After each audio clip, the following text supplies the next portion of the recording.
Good morning, everyone. Hope you all are doing well.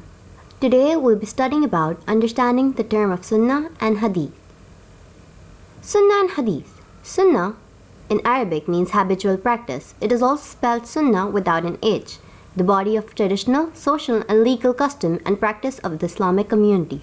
Along with the Quran, the holy book of Islam, and Hadith, recorded sayings of the Prophet Muhammad ﷺ, it is a major source of Sharia or Islamic law. There is difference between Sunnah and Hadith. Hadith doesn't hold or add anything to the contents of Islam, the word meaning of Hadith according to Islamic scholars. However, Sunnah literally means busy path, trodden path, beaten path. Hadith can be inauthentic, whereas Sunnah is purely related to the practical aspects of Islam and is an independent source of Islam. Introduction. What is a Hadith? Components of Hadith, classification of Hadith. Firstly, there are 6 authentic books of Hadith, the Sahih Sitta. Firstly, Sahih Bukhari, Sahih Muslim, Sunan Abu Dawud, Sunan Al-Tirmidhi, Sunan An-Nasai, and Sunan Ibn Majah. Following are the components of Hadith. Firstly, Taraf, then is Matn, which is the main text of the Hadith, and then is Isnad, which is the chain of reporters.